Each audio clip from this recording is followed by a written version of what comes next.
And I will give the floor to Sebastian Politis, the last speaker of today, who will tell about the influence of temperature and paternity on developmental characteristics of Atlantic cod larvae from Scotian Shelf and Baltic source populations. Welcome, Sebastian. Thank you.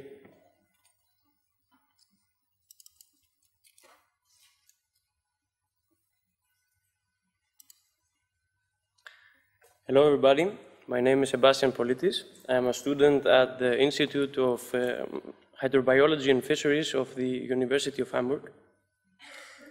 And as already announced, I'll be presenting parts of my thesis with the title The Influence of Temperature and Paternity on Developmental Characteristics of Atlantic cod larvae from Scotian Shelf and Baltic source populations. Variations in abundances of fish populations have been correlated with fluctuations in reproductive success and variability in recruitment. It is no secret that the susceptible early life stages of fish are the main drivers influencing this variability. There are many studies that concentrated on parental, more maternal influences, and as already Richard Nash has mentioned yesterday, the paternal effects have been kind of neglected. In our study, we tried to investigate the paternal effects, the temperature impact, the influence of age attach, and their interactions on characteristics, survival, and fitness of larval cod. For this, we chose cod from two different areas. So we conducted experimental studies on Atlantic cod from the Scotian Shelf, maintained at the St. Andrews Biological Station in Canada, and Baltic cod from the Bornholm Basin, maintained at the Salmon's hatchery in Bornholm in Denmark. We tried to simulate the thermal tolerance limits of the stocks by applying temperature ranges of 2 to 10 degrees for Atlantic cod and 6.5 to 12.5 degrees for Baltic cod. Of course, we intended to investigate lower temperatures for Baltic cod as well, but the technical supplies of the facility in Denmark did not allow this. At this point, I should maybe mention that hatching did not occur synchronously on one day. It took several days from first to last hatch, and if this is a hypothetical hatching window and each beaker would represent 1 day of hatch, then we sampled every day where hatching occurred for Baltic cod families and only the main hatching days for Atlantic cod families. In addition, part of larvae hatching on the first day of hatch were transferred and further incubated in same temperature as hatched from in order to sample them 4 days later again. Same with larvae hatching on the second and on the third day of hatch. This sampling procedure allowed the investigation of characteristics of larvae hatching on several days of hatch and their full siblings on 4 days later. Larval characteristics were measured in terms of standard length and yolk sac area. Standard length was, of course, the longest lengthwise axis from the tip of the snout to the tip of the notochord of larvae, while yolk sac area was digitally measured by tracing the yolk circumference and calculating the area from it. Deformed larvae were enumerated but excluded from measurements. Hatching success for Atlantic cod showed a dome-shaped relationship to temperature by decreasing towards the upper and lower thermal limits. No dome-shaped relationship was observed for Baltic cod, where hatching success decreased almost linearly with increasing temperature, but this is probably just due to the temperature range applied in this experiment that did not cover the lower thermal limit of the stock.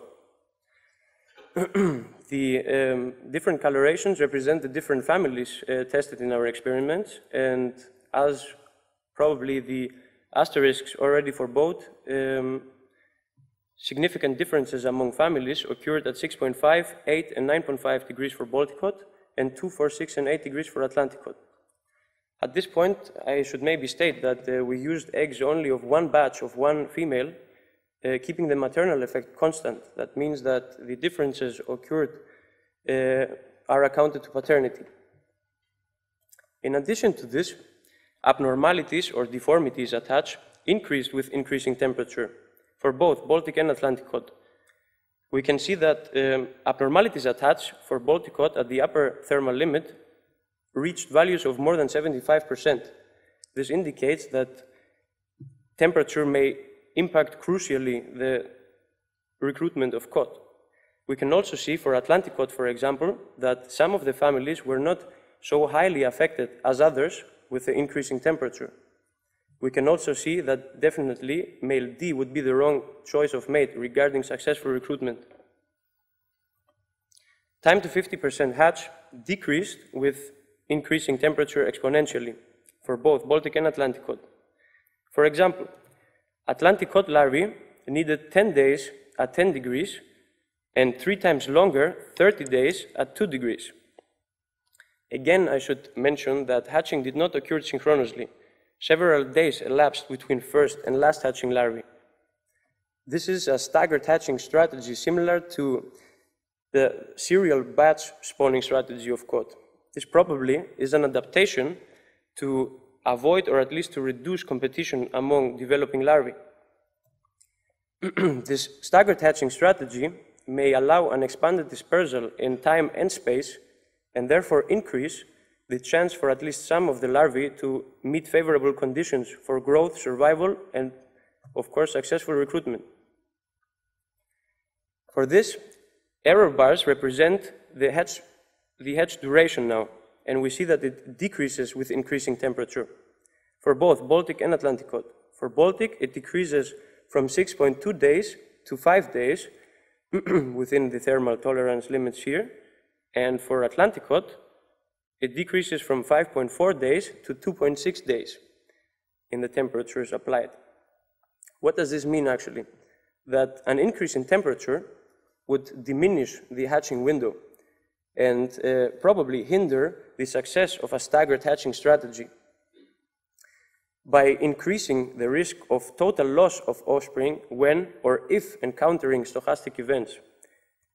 This will decrease, of course, the chance of successful recruitment. In general, what we can state is that larvae hatching earlier are shorter, have more yolk reserves, and are less developed than larvae hatching later during the hatching period. We can clearly see this effect by comparing two larvae of 6 degrees hatching on the first and on the third day of hatch. Larvae hatching on the third day of hatch are more than 0.5 millimeter bigger than larvae hatching on the first day of hatch. They already used much of their yolk reserves, their guts are much more developed, the eyes are already bigger, and they already developed jaws. I would like to represent some of these effects for Baltic cod at 6.5 degrees. We can see standard length and yolk sac area on different hatching days during the hatching period, and we can see that standard length increases while yolk sac area decreases during the hatching period.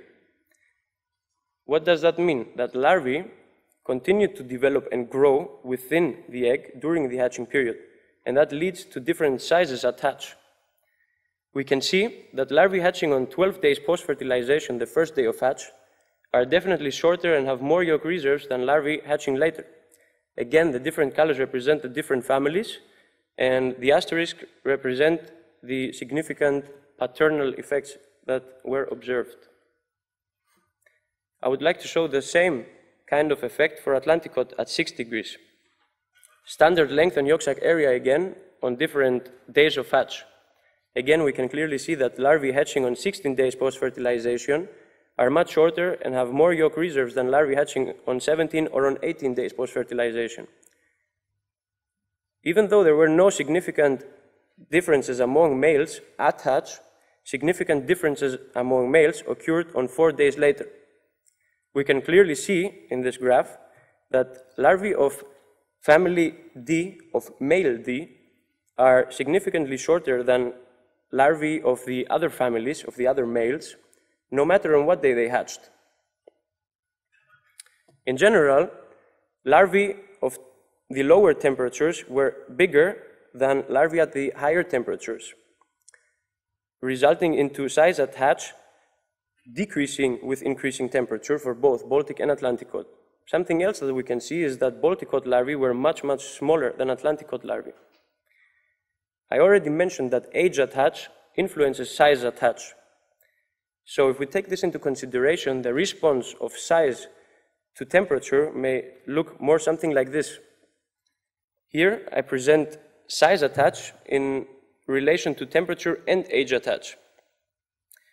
The dark blue line represents the first day of hatch, and the grayish one the last day of hatch for Baltic cod, and similarly the dark green line represents the first day of hatch, and the grayish one again the last day of Atlantic cod. What I want to show with this graph is that a modification of the determination of the day of hatch can cause a skewed interpretation of larval characteristics at hatch in relation to temperature. What does that mean now? If we look at the first day of hatch for Atlantic cod, the first green line, then we see that larvae hatching at 2 degrees are significantly bigger than larvae hatching at the other temperatures. But if we take a look at the second green line, the second day of hatch, we see that larvae of 2 degrees, 6 degrees, and 10 degrees do not differ significantly in size anymore. What does that mean? That the determination of the day of hatch and timing of sampling can and will strongly influence any initial measurements of larval characteristics at hatch. In a summary of some of the results for Atlantic cod, we can see that there were no differences among fertilization success, but differences among males occurred in hatching success, where male C tended to be higher and male D tended to be lower. In addition to this, male D larvae showed much more abnormalities than the other males, and they were much shorter than the other larvae of the other males, no matter on what day they hatched, in the 4-time period after hatch. From the results of our study, we can conclude that paternity and age at hatch significantly influenced early life history, and they need to be considered in order to more accurately determine effects of environmental factors such as temperature on early life stages of cod. In the future, it would be nice to be able to maintain adults in different temperatures and then investigate the effects of this on offspring. The study should be of longer durations, maybe during a whole spawning season, using many family combinations and repeated experiments with the same family combinations over entire spawning season in order to ensure consistency of results. Something that we tried to investigate but we didn't manage to was to investigate the influence of paternity and age at hatch in relation to temperature on progressive starvation. We also observed that some of the differences among males or families do not occur at hatch, but at a later stage of development. This would be nice to conduct studies that allow to follow the effects not only through embryonic or larval stages as we did, but also through juvenile stage, maybe even up to adult stage. And last, it would be nice to investigate on a detailed level using genetics and physiological measurements in order to more accurately determine results.